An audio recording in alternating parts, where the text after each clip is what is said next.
Good evening, good day, ladies and gents, wherever you might be around the world, and welcome to a conversation with Colin Liddell. Colin is the editor-in-chief of the Affirmative Right website, which is an excellent website that you can find a link to in the description of this video.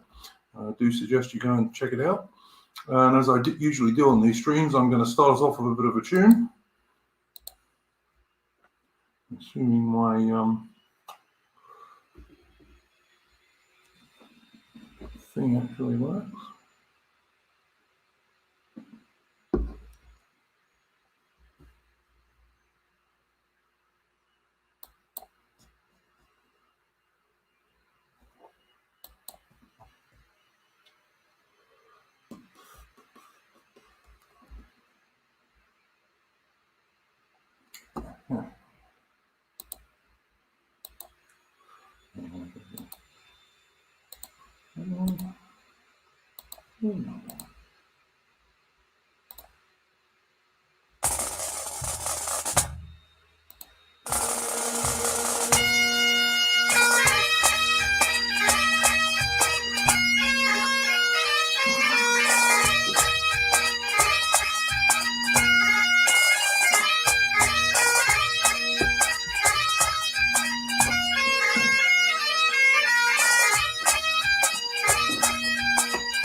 Okay, and that was the Black Bear, which is one of my favourite Highland bagpipe marches, and it was played because, of course, Colin is a proud Scot. Good evening, Colin. Yes, thank you for playing that, Duke. I guess you're trying to make me homesick. Well, it's been a long time since I've been in the Highlands, I have to say. Right? I bet you've been there more recently than me. So the last time I was in the Highlands would have been probably in the 90s, I think. Yeah, I'm sure it's probably changed a lot since then, you know. Yeah, I've got a couple of Scottish guys in my Discord who stream with me fairly regularly, and quite a lot of changes. We were talking about this yesterday, actually, on the stream, or this morning, I should say, on the stream. So Colin, as I mentioned, you're the editor-in-chief of the Affirmative Right website, but of course you were also one of the founder members of the original alt-right movement before it got taken over by a lot of mid-20th century German supporting type people.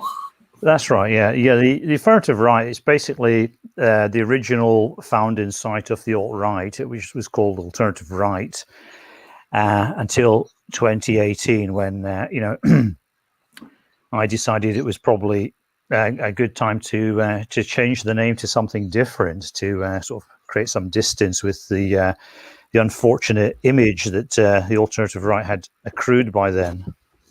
Yeah, I think it was quite sad, actually. As you have often said, the original Alternative Right had quite a lot of good ideas and seemed to be a pretty big tent organization, but eventually it's kind of like narrowed down to a lot of Nazi laughers and people of this description. You know? Oh yeah, it was definitely a kind of high-level intellectual online space, and some quite respectable people used to contribute articles.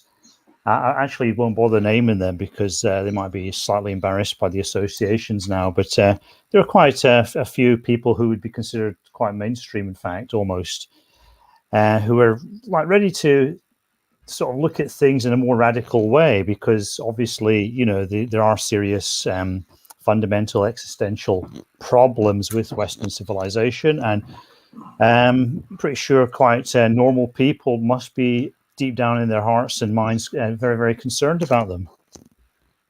Well, yeah, I mean, the West seems to have a death wish at the moment, as far as I can see. I think it's the only way to describe it. Yeah, this is the thing. I think what's going on causes a lot of emotion.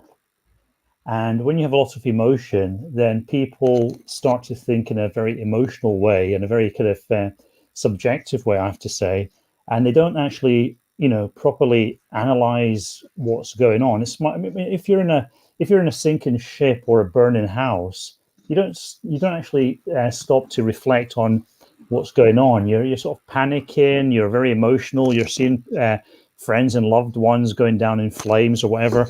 And you're not really at a good point at which to analyze things. So I think the West is a bit like that. There's obviously a lot going wrong with the West. There's a lot that doesn't make sense with the West, and people are emotionally affected by it, and that kind of skews their thinking.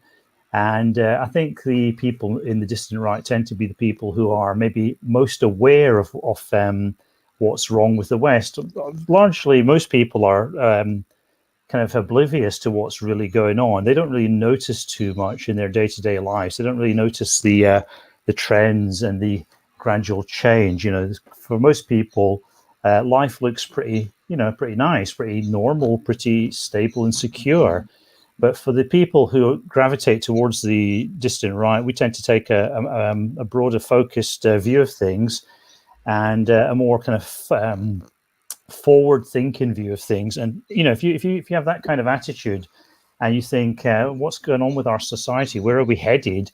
And you look at the the key data, and you look at the key trends, then it is quite scary. And anybody who sort of perceives that is going to be emotionally affected in quite a radical way. And then that kind of over-emotionalized response then kind of skews and influences their thinking. So they often leap and jump to the wrong conclusions in a kind of panic reaction. Yeah, I don't disagree with that. I mean, I'm sure I'm guilty of doing that myself on occasion, because I mean, certainly when you look at birth rates in Western nations and the rates of overseas immigration from various third world places, etc., the situation's pretty bloody dire. And then on top of that, you can put this. I don't know if whatever you would like to call the China virus stuff and the responses to it. And you look at all that sort of stuff together, and it's the picture's pretty bleak at the moment, I think. Yeah, and that's the other thing that happens. Like people kind of compound everything. So they'll take the fallen birth rate, they'll take the mass immigration, they'll take the wars in the third world that generates mass immigration and refugee crises. And they'll also take this latest case of coronavirus and the way it's mixed up with geopolitics and so on. And everything gets kind of compounded into a great big intangible ball that just sort of serves to heighten the kind of hysterical element and the paranoid elements that people feel. You know, there is a lot going on, and it's very, very hard to process it and to sift it out. And this creates a kind of claustrophobic effect on people's mentalities. And so that heightens their tendency to respond to these things very, very emotionally, I think. Yeah, I'm sure you're right. I mean, I try not to do that. And I certainly try not to get carried away into the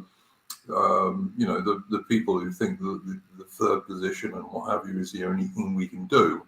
Apart from anything else, I think the third position is never going to get anywhere in the West. But I did have a few kind of topic heads that I thought we could talk about, and I thought the first one maybe would be, because of the date, the 9/11 thing. And I mean, obviously, I think there are big anomalies in the official story of 9/11, but we can't really go into this on an hour stream. But I was just interested in your views on what resulted from 9/11 for Western nations. And as far as I can work out, almost none of it was positive. But I mean, what do you think about that, Colin? Yeah. I mean, the main thing that resulted from it was this invasion of parts of the Middle East. And it's hard to really parse out what was going on there, but it seems that several years before 9/11 happened, there had been the rise of the neocon movement, and the neocon movement had a very distinct ideology and a very set agenda of what they wanted to do. And a lot of people just kind of dismiss the neocons. They don't actually look at them in a kind of honest and intelligent way. They were a kind of legitimate ideological movement that believed in certain things, and some of the things they believed in actually they tried to implement. And this is why we should take them more seriously.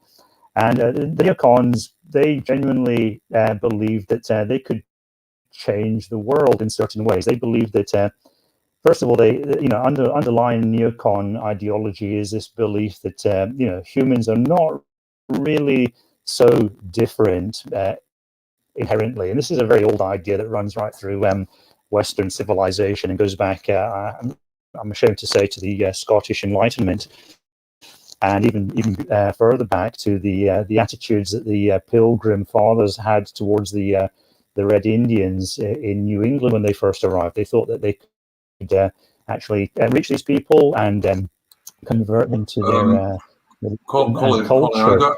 Colin, I don't mean to interrupt you, but you're crackling a little bit. Yeah, that's probably something to do with bandwidth or. Oh, okay. No, if you can't help it, that's fine. I just thought. I don't know. I have no idea. Yeah. I didn't mean to interrupt you, man. No worries. Please carry on. Yeah. Anyway, yeah. So the neocons did actually have a kind of a view of the world and a kind of an agenda that they wanted to implement, and but they weren't able to convince anybody to actually do it. They actually thought like the world is we've won the Cold War. We are now part of this hegemonic empire that basically dominates the world. This is the chance we've been waiting for to make to achieve in Fukuyama's phrase the end of history. We can actually make every country into a Western liberal democracy. which shares our values, blah, blah, blah. And there was a lot of belief amongst neocons in doing that, but there was no political take-up. Nobody wanted to actually say, oh, that's actually, you know, a great idea. Why don't we go and implement it and force countries that are under Middle Eastern dictators or that are under, you know, communist regimes like China, why don't we actually force these countries to become fully Western? You know, politically, nobody was interested in doing that. So when 9/11 happened, they then saw that as an opportunity to surreptitiously implement their agenda. And they thought, okay, we can use this. We can invade Afghanistan. We can invade Iraq. We can probably, you know, hopefully invade Iran and a few other countries. And we can actually, you know, get this neocon agenda implemented in a more underhanded way. And so there was a lot of kind of genuine belief in that, but also they managed to appeal to the kind of the more mainstream element of the deep state, the more kind of geopolitically focused element of the you know, the deep state in America. And they said, like, you know, if we take over Afghanistan, there's certain geopolitical benefits that accrue from that. So I get the feeling that 9/11 provided the neocons with a kind of open door, rather in the same way that you know, World War I provided the Bolsheviks with an open door in Russia.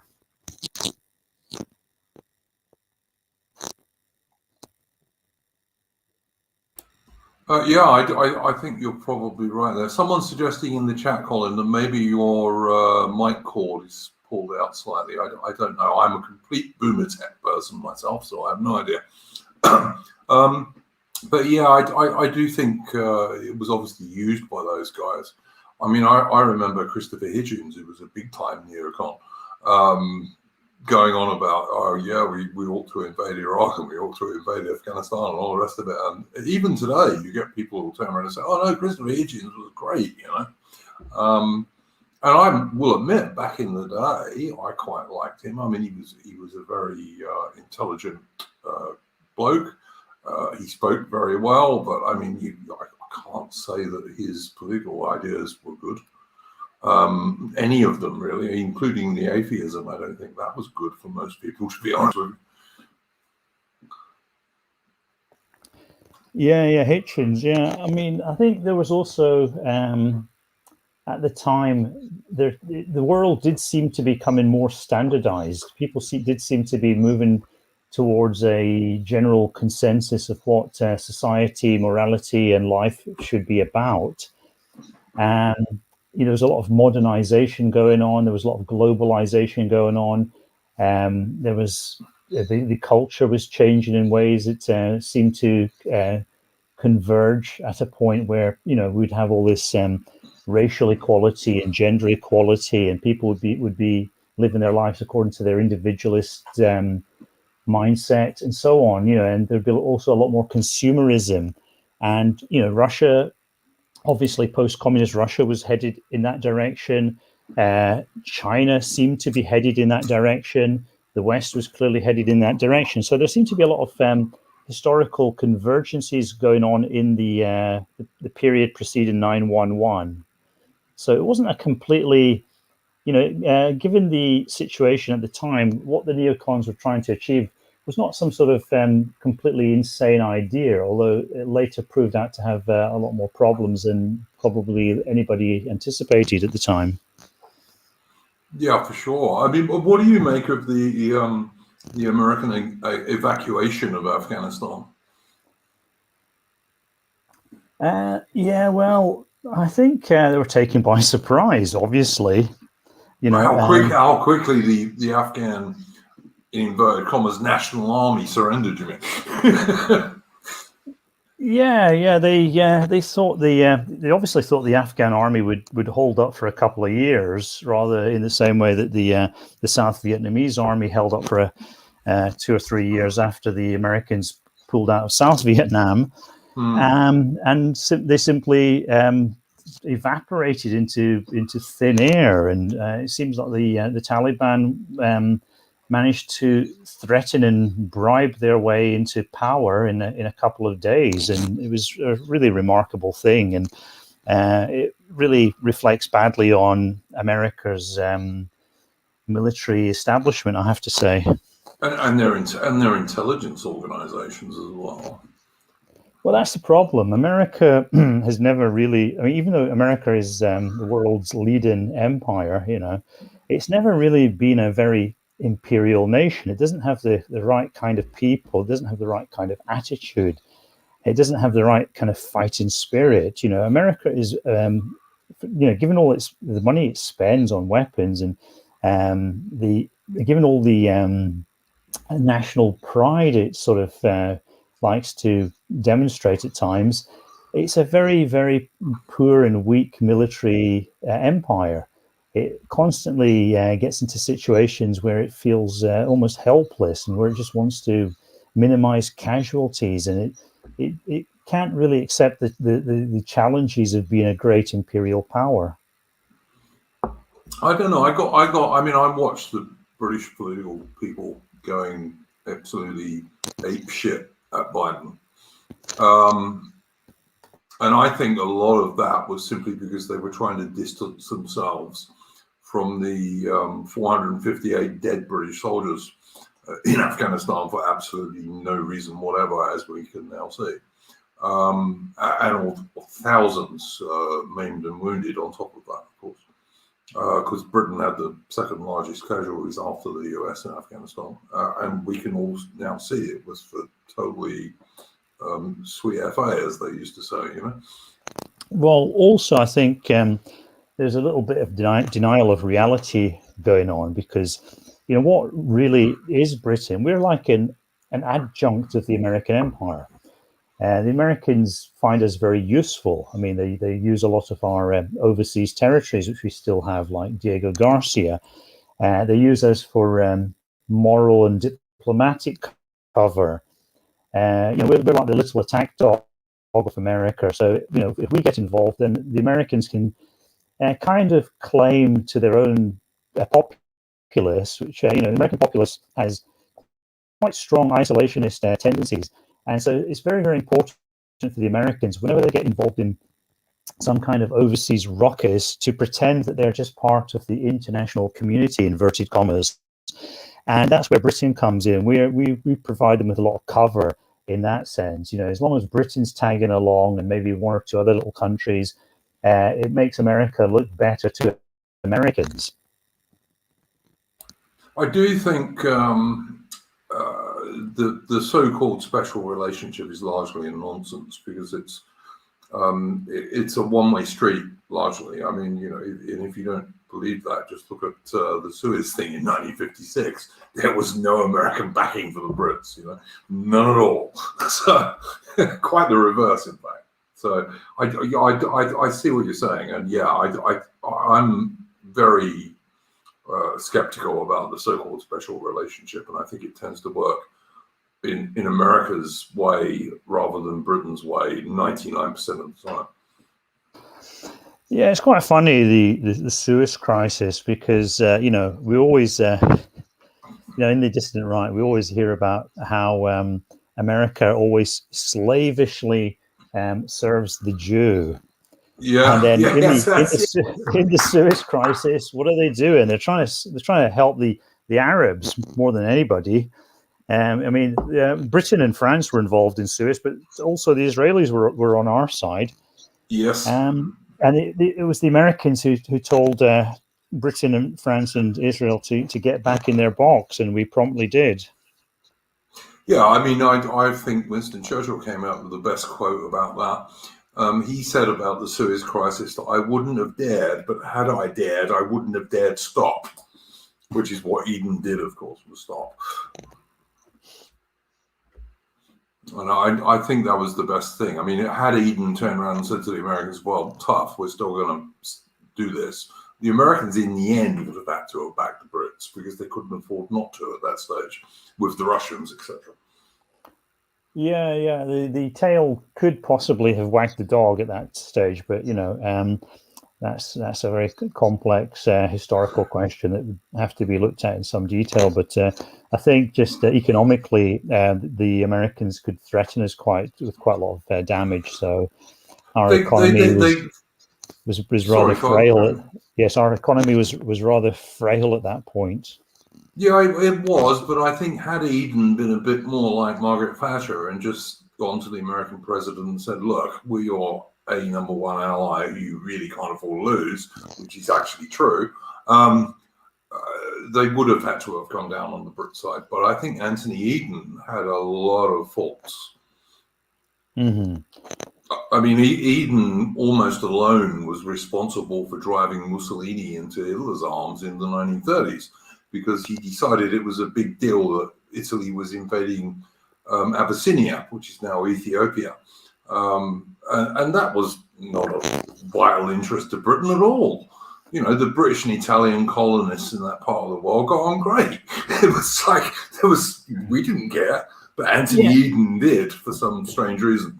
Yeah, this is where we come to, you know, the story of why the British Empire had such a precipitous downfall, and a lot of it really boils down to a lot of people making quite bad decisions. It often seemed like legitimate and sensible decisions, maybe, or moral decisions, maybe, but which ultimately turned out to really be quite destructive to Britain's nexus of power. Yeah, totally agree. Totally agree. I mean, Mussolini did not like Adolf Hitler.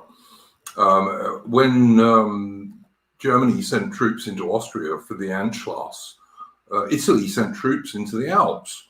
And it was really just Anthony Eden, who I think was Foreign Secretary at the time, who pushed Britain into opposing the Italian invasion of Ethiopia. Why the British cared about that at all is completely beyond me, to be honest with you.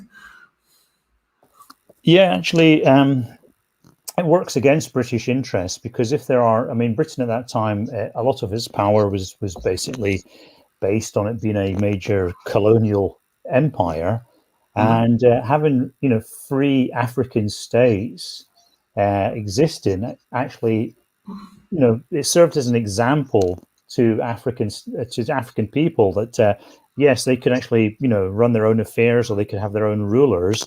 And also, if the Italians had their own colonial empire, they would then support the ideas that underpinned colonialism.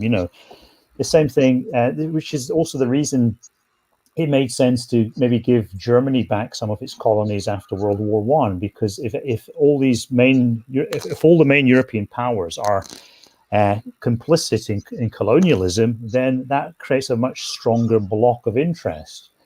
And this is a problem that we faced after World War II. The two dominant powers in the world neither of them were actual direct colonial empires. Although you could actually probably say, what about Panama? The Americans had a colony in Panama, didn't they? So you can always split hairs, in the distant right. But generally speaking, America was not an out-and-out colonial country, and neither was. Well, I mean, there was the Philippines, obviously, and Cuba for quite a while, and obviously Puerto Rico and stuff like that. But yeah, not largely.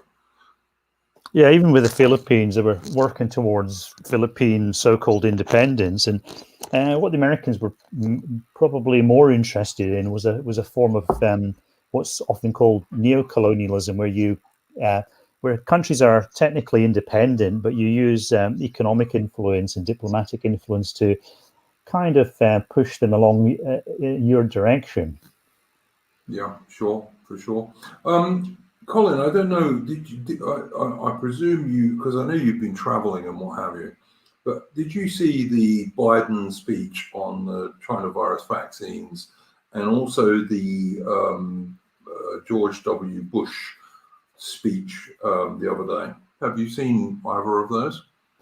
I don't think so. No, I haven't seen Biden. I might possibly have seen clips of Biden going on about something, but where he said we'd lost patience with people who won't be vaccinated and this kind of stuff. Oh yeah, I heard about that through social media. A lot of people were very triggered by the fact that America seems to be moving in the direction of kind of forcing people to have vaccines. Yeah, so I'm aware of this recent controversy. And the Bush speech was basically it was kind of backing up that, but it was also strongly suggesting that the people who were in Washington, when was it, on January 6th or whenever it was, you know, when the cops actually let these guys into the building and then they claimed they invaded it. Bush was trying to turn around and say that those guys are the real terrorists. The people who don't get vaccinated are the real terrorists. Basically just totally in line with Biden. You know, there's supposedly one Democrat and one Republican, just totally in line. So if you haven't seen both speeches, it's a bit difficult for you to comment, but I'm sure you can like generalize on what you think is going on there. Lady of Shalott in the chat is saying the Bush speech was disgusting. The real terrorists are the US patriots now, apparently. So I don't know. What do you think about that stuff, Colin? Yeah, well, you know, Bush is the Bush family obviously hate Donald Trump and the America First movement, which is, you know, kind of ascendant at the moment in the Republican Party. So there's a lot of kind of infighting on the so-called you know, conservative right there. Biden saying this, you know, this I'm not sure of the exact content, but Biden sort of pushing in the direction of kind of forcing people to have vaccinations by kind of threatening their freedom to move about, or by sort of you know, also saying you can't work for the federal government unless you have a vaccination. So Biden pushing in that direction seems kind of yeah, it doesn't seem very surprising to me. I mean, we've seen a lot of politicians on the centre left come out with that message. That seems to be quite a general thing. I think in the UK there are moves along those lines. In Australia there certainly seems to be. So it's not a surprising thing. And also in the case of America, I think there's a lot of ways that people can fight back against that. There's still, you know, in America, what the president says is not necessarily that important, because you still have you know, state legislators and governors, and of course the court system in America, the Supreme Court, and all these other courts that they have. So whether Biden will get his way and force Americans to be vaccinated, that seems still quite a long way off. So it's something like this that should be treated more as rhetoric rather than reality. Yeah, I have been watching like some Americans who I like on this thing, and it seems to me that there can be quite a lot of lawfare in America about this, but if the federal government really pushes it, they can kind of steamroller the states eventually. Although I'm not sure that would be a good idea for them. I'm not sure. Yeah, also they have to justify it on the basis of the facts, I think, to a large degree. If this virus continues to be not particularly dangerous, I mean, my perception of coronavirus, I think it's probably what a lot of people have. It's like a new form of flu. It's not particularly nice for some people, but then neither was flu. There's a lot of other health conditions which are not particularly nice for people: heart disease, obesity. But you know, I mean, if you follow the logic of what they're doing here, you're going to have to arrest all the obese people. You can't let them just wander around scoffing all this junk food. Yeah. They've got to be put into FEMA camps. I mean, that is the logic of this kind of idea. And so the logic of what is being attempted has not really percolated through our culture and our society yet. And with time, that the logic of what they're doing will become more and more evident to people. And I think more and more lines of resistance against it will naturally form up. And that's part of the thing. That's part of the function of social media. But as we know, social media has been quite handicapped in its ability to do that through interference from these big tech giants. I mean, I totally agree. Look, I'm in Victoria in Australia, which is, I think, probably the most draconian lockdown laws in the world at the moment. I'm sure Lady of Shalott in the chat would agree with me because she's also in Victoria, sadly for her. I have got a curfew from 9 o'clock at night until 5 o'clock in the morning, because obviously coronavirus comes out at night. I'm supposed to wear a mask every time I go outside my house. I don't, but I'm supposed to. I'm not allowed more than 5 kilometers from where I live for any reason whatever. I'm allowed out for 1 hour a day for exercise. Basically everything in the state is closed, like all the shops. The only shops that are open are supermarkets and bottle stores, which are off licenses, for those who want to know what a bottle store is. So you can buy booze, because I think even the Victorian Premier dictator Dan knows that if you stop people buying booze, he really would get a revolution at the moment. The Victorian cops have fired plastic bullets at anti-lockdown protesters. They have pepper sprayed little 12-year-old schoolgirls for not wearing masks, and then manhandled them. They've arrested pregnant women in their homes. They've smashed down the front doors of Australian military veterans who said that they might support anti-lockdown protest. Really, if you look at Victoria now, it is a police state, and it's a worse police state than East Germany in about 1965. It just is. But people just don't seem to see it. I mean, some people do, like Lady of Shalott, for example, and myself, but a lot of people just don't seem to see it. Look, I'm not a big supporter of democracy, because I think democracy is a big time sham, but what is going on now is just craziness. And I strongly suspect that as the Northern Hemisphere moves into the autumn and winter, most of this stuff that's been trialled in Victoria and New South Wales and Australia, in New South Wales, by the way, they've even got the Australian Army on the streets enforcing lockdowns. I think most of this is coming to the Northern Hemisphere this winter, but I don't know, Colin. I mean, you take a more, I think you take a possibly less black-pilled view of this than I do, but I'm not sure. What do you think? I'd really like to know what you think, because this is, Australia is being, I don't know, it's an outlier really in the extremes to which they've gone to impose this kind of totalitarian, harm avoidance state. There's something funny going on in Australia. I'm not really sure why it's like that. I don't know why people are putting up with it. People's image of the Australians has always been a kind of individualistic, freedom-loving people, and who are always ready to stand up for themselves.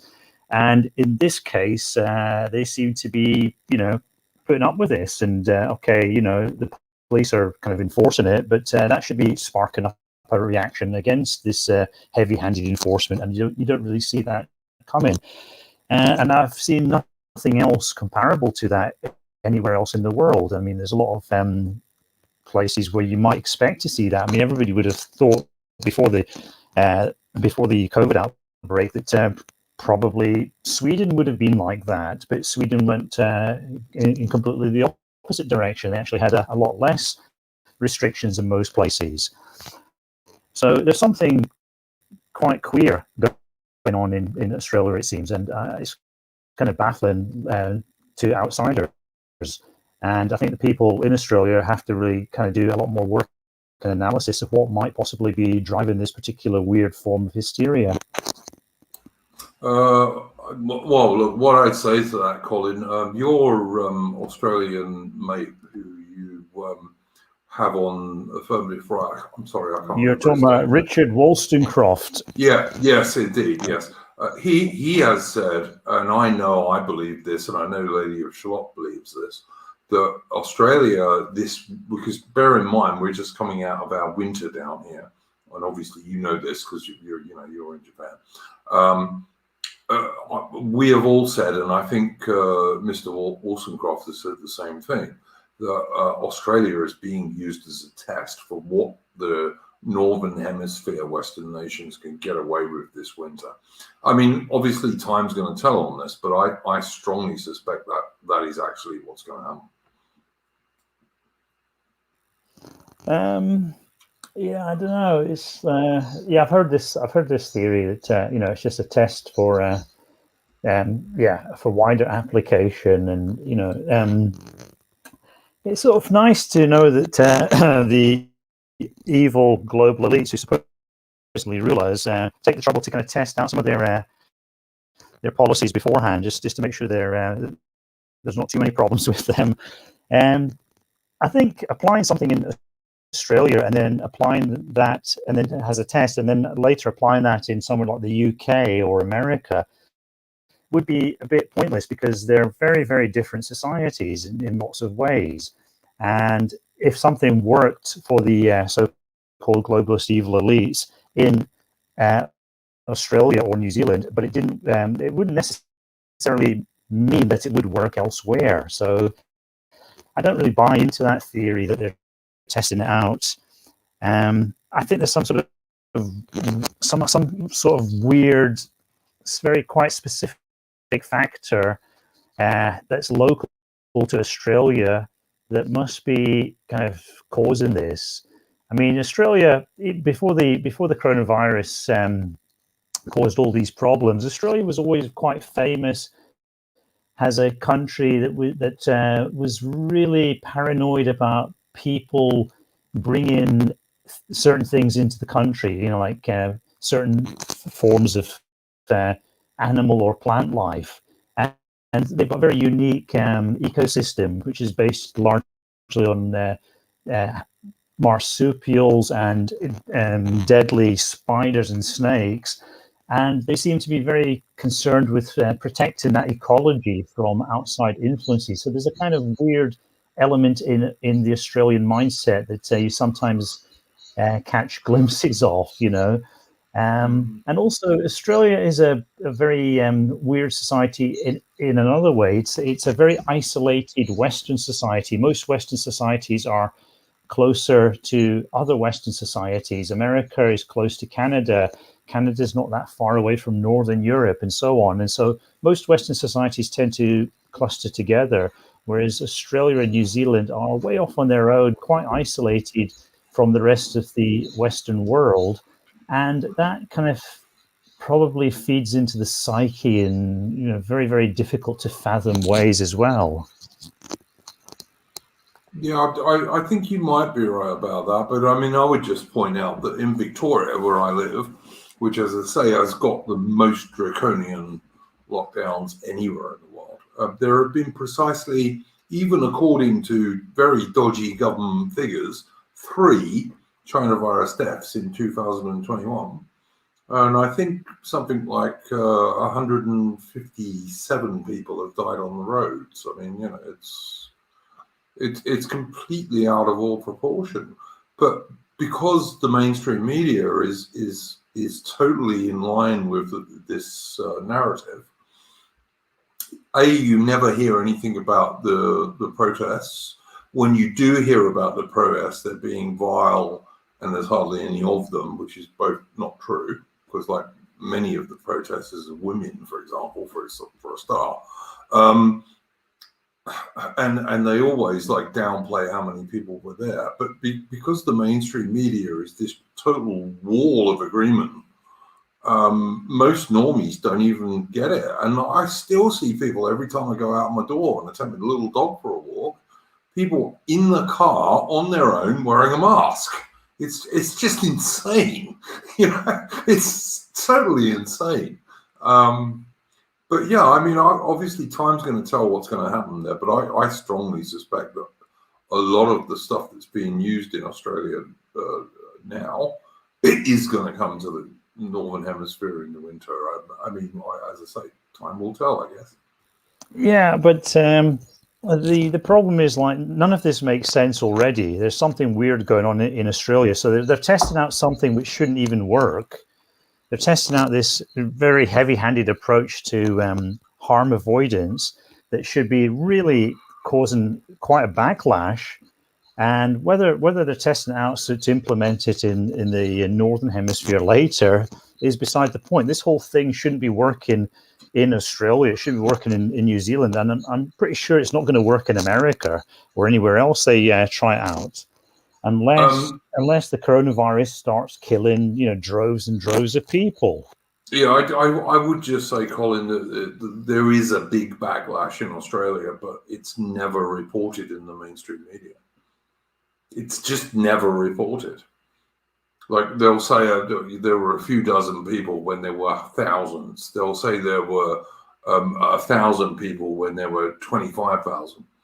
There is a big backlash in Australia, but the problem is if the mainstream media don't report it, it's like one hand clapping in a forest, you know what I mean? Yeah. So this is just going to cause people a lot of emotional distress, and then they're going to latch on to all sorts of very kind of subjective and often irrational views of what's going on, and this is not good enough. This is not going to solve any problems. So, there's got to be another way to tackle this this challenge, to deal with this threat. The media should be obviously doing its bloody job, and it's not. And people should be making more noise in social media, and maybe they are, and maybe they're getting shut down, but still they're not doing enough. And people should be really just adopting all sorts of forms of passive aggression. I mean, ultimately, how many people can they actually jail for not wearing a mask? It's not that hard if enough people feel strongly about it. If enough people get angry about it and just start doing all sorts of passive aggression,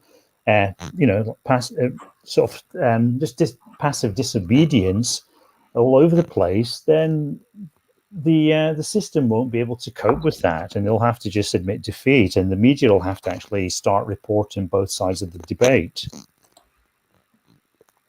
Yeah, I would like to believe that. I just think the media now, the mainstream media, is just so corrupt it doesn't care.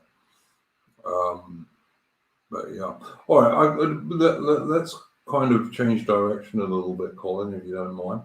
What's your opinion of the NRX movement, the neo-reactionary movement? I guess the figurehead for it would be Mencius Moldbug, i.e. Curtis Yarvin. What's your thoughts on that stuff? And the fact that he was recently on a show with Tucker Carlson.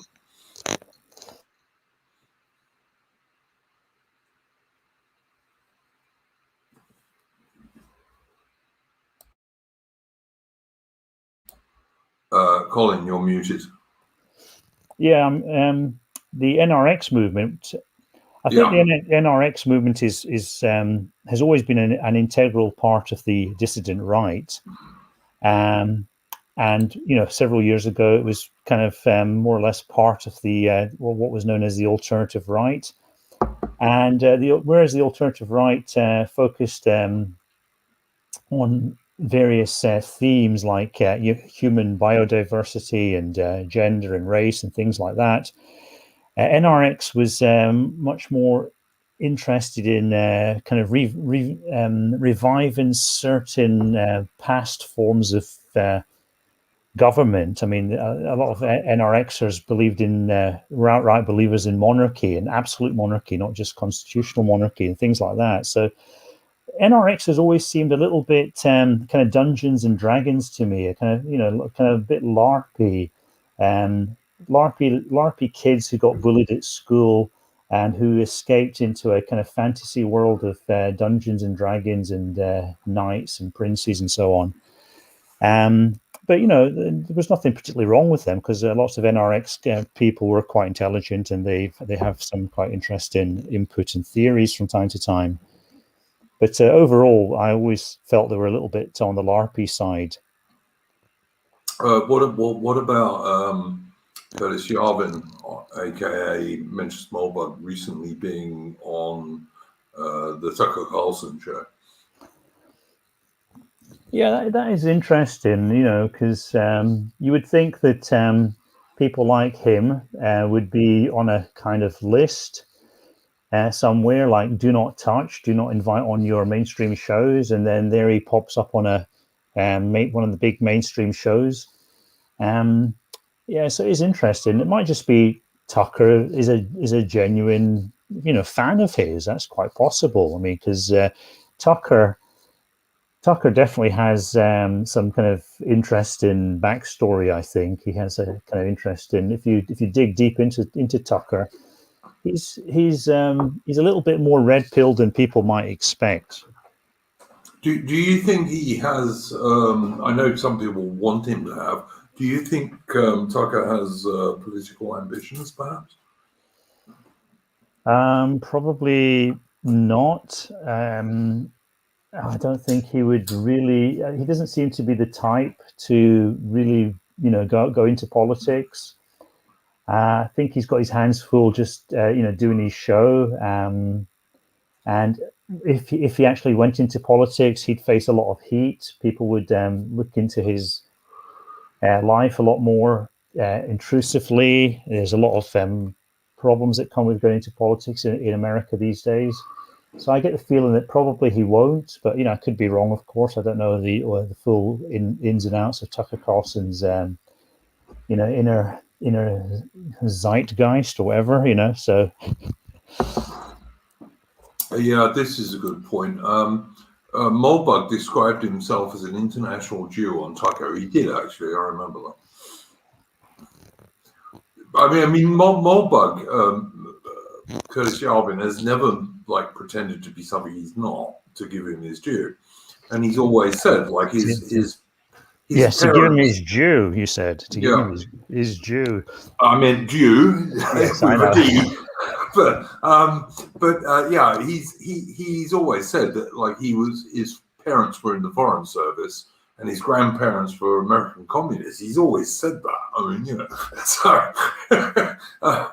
I don't know. Sometimes I think people, it's a bit like Donald Trump. I sometimes think people, especially in America, they latch onto these guys and they want them to be something that they're not, and never will be. Because I've never seen Mencius Moldbug as a real rebel. I don't know. I don't think he is really. Well, he's not trying to necessarily be a rebel, but I think he sort of focuses on how the power structure operates. Yeah. And so it's more like I think his focus is more upon how power works, and he tends to take a kind of I guess you said a decentralized position there. He sees power work in certain decentralized ways, that certain elites find synergies with each other, and this creates certain tendencies in society which work against freedom or so on. So I guess he's more like a kind of critic of the existing system rather than a leader proposing a solution. Yeah, fair enough. Where do you see, I don't know how to describe this. I suppose I'd loosely say I was part of the dissident right. Where do you see where we on the dissident right are now compared to a year ago? Or have we gone ahead, not moved, gone backwards? What do you think? Yeah, I think the focus of the dissident right should actually be the dissident right. I mean, we're trying to solve the world's problems. We haven't solved our own problems yet, you know. I mean, so it's a little bit like that thing Jordan Peterson used to say about kind of tidying up your own room. And once you tidy up your own room, then you can maybe think about how can you sort out the world. And the dissident right keeps falling into the same holes again and again. And I mean, the most obvious case of that is the Hitler hole, you know. The JQ hole, you know, this is what happens time and time again. You know, you get the dissident right, they're saying there's something going wrong here. We've got to, you know, do something about this. We've got to rise up and you know, get moving. And then before you know it, they all turn into LARPy Nazis, and then or people who violently disagree with LARPy Nazis, or one group of LARPy Nazis who hates another group of LARPy Nazis, and you have all these egos and backbiting and all this rubbish going on.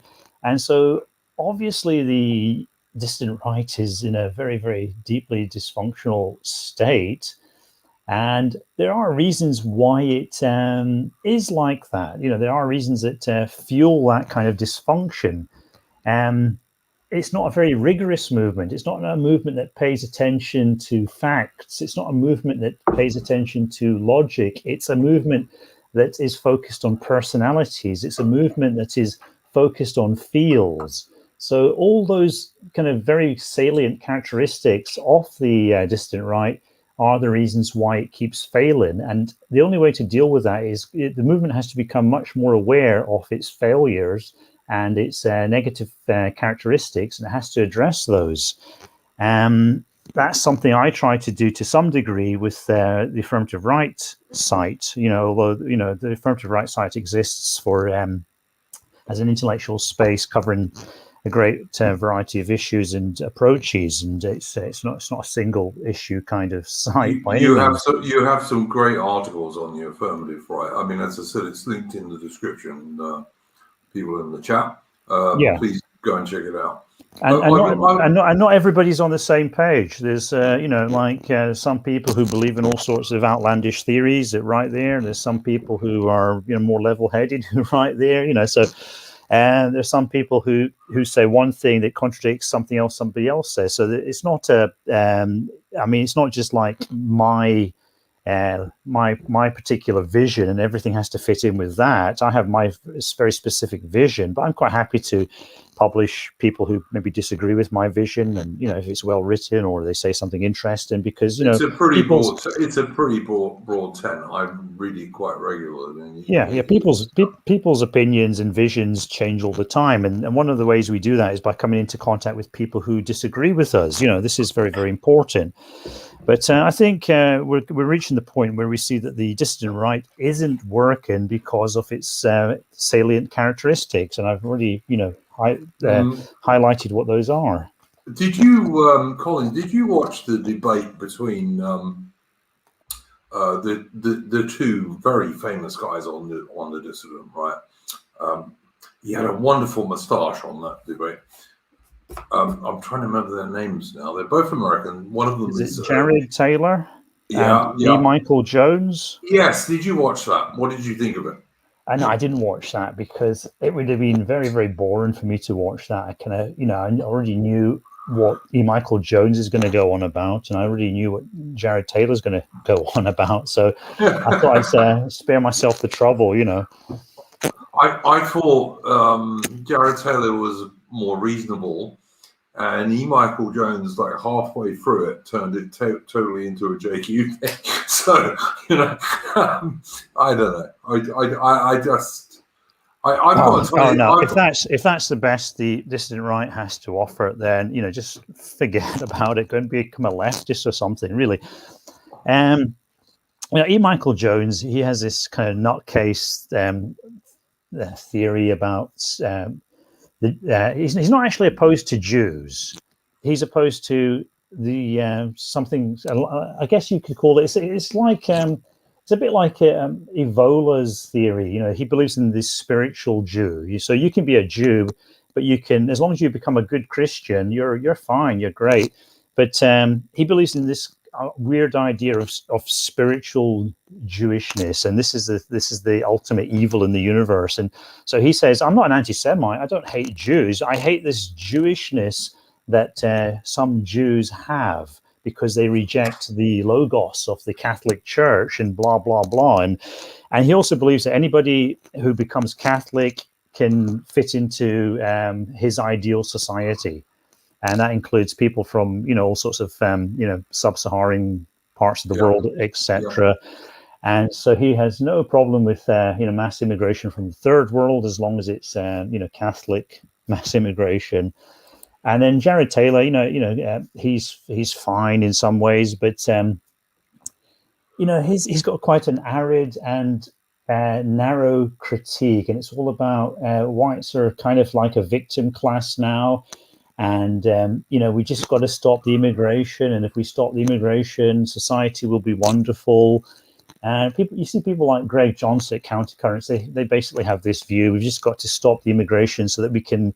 We can be depraved, decadent Westerners, and without suffering the demographic consequences of replacement that our degenerate societies facilitate. Yeah, our birth rates are terrible, which I know you've pointed out many times.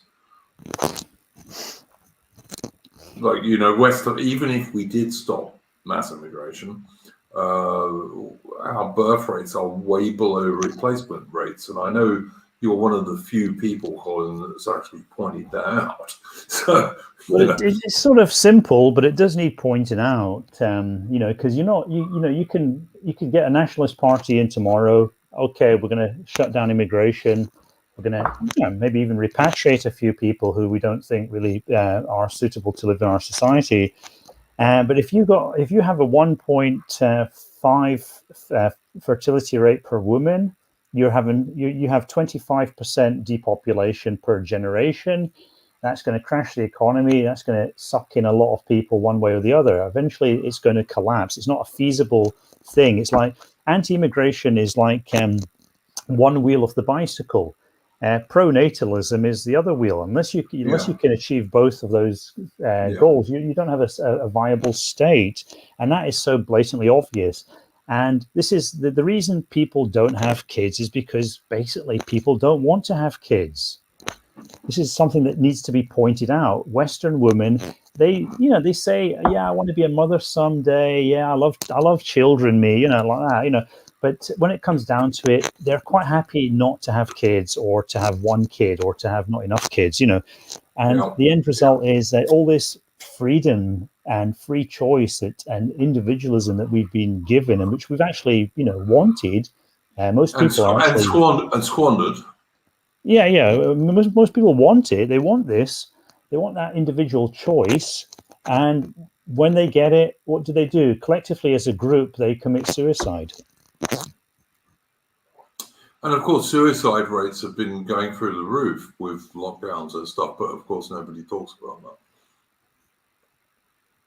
Yeah, hang on a few more days, Duke. I hope so. I keep trying. Yeah. All right, Colin, we've been going for about an hour, which I think is normally about your what you want to do for a stream. Is that correct? Yeah, I just probably need to answer Stephen James's question. He asks, "Am I an Apollonian?" Yes. Yeah. Well, I mean, I think Apollonianism is something associated with Mark Brahmin, who's one of Richard Spencer's chums. And I'd say probably not. No, I don't think I'd consider myself to be an Apollonian. I assume the opposite of that is a Dionysian, and I like to think I'm a well-rounded person. Yeah, not bad. Colin, could I just say something about your website just before we wrap up? Your video of the day thing on the Affirmative Right website very often doesn't show up at the moment for some reason. And I say that because I have been quite honoured that you've put my little streams on there quite a few times. But the current one, for example, there is a tile but no link. Yeah, okay, I'll look into that. Yeah. Yeah, no worries, man. I thought I'd mention that to you. It's probably the video's been deleted by YouTube or something. Who knows? That would never surprise me.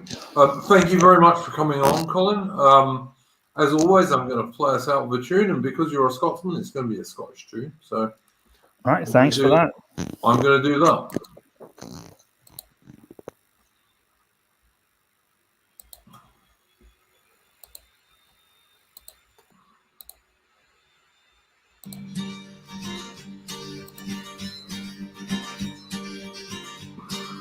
For recruiting surgeons can pray the Black Watch, the markets and fair summary, recruits for the catch, and all that they listed was 40 and 12. Let's me bonny laddie and come away. For it's over the mountains and over the main, it's through Gibraltar, they France and Spain, a bad day are bonnet, and the kilt of men your knee, and let's me bonny laddie, and come away with me. No laddie, you ken the danger that you're in, if your horse is worth the leg, or your house is worth the run, let's be all farmer, wouldn't buy your fee, and let's be bonny laddie, and come away with me. For it's over the mountains and over the main, it's through Gibraltar, they France and Spain, a Bavarte your bonnet, and the kilt of in your knee, and let's be bonny laddie, and come away with me. It's indeed a burn, I induced by the fire, this greedy old farmer thinks you'll never tire. It's a slave or a job, and all Lord agree, and let's be bonny laddie, and come away with me. For it's over the mountains and over the main, it's through Gibraltar, they France and Spain, and Ballarte your bonnet, and the kilt of in your knee, and let's be bonny laddie, and come away with me. Now we are talking good, and your mill and kale, your sugar and your Ilbrudale, your buttermilk and whey, I am bring fire raw, and let's be bonny laddie, and come on. For it's over the mountains and over the main, it's through Gibraltar, they France and Spain, a fella, they are bonnet, and the kilt of in your knee, and let's be bonny laddie, and come away with me.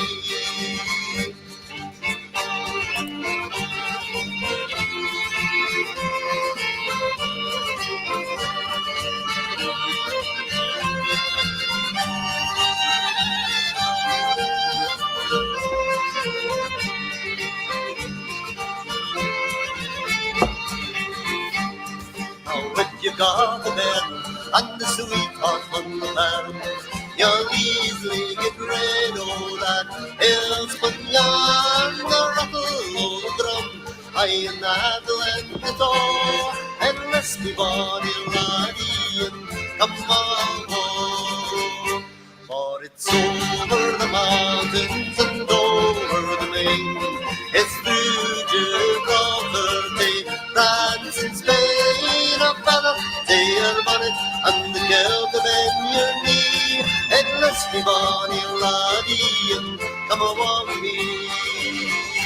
For it's over the mountains and over the main, it's through Gibraltar, they France and Spain, a fella, they are bonnet, and the kilt of in your knee, and let's be bonny laddie, and come away with me.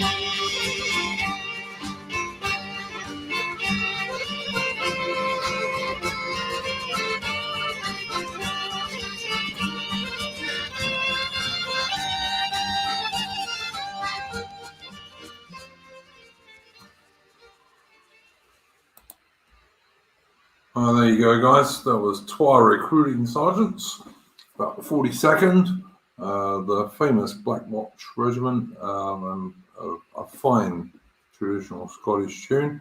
Thank you very much for Colin Liddell for joining us this evening. And go well, ladies and gents, and I will see you next on Saturday evening UK time, Saturday morning Australian time, for Splendid Isolation number 40, I believe. So go well.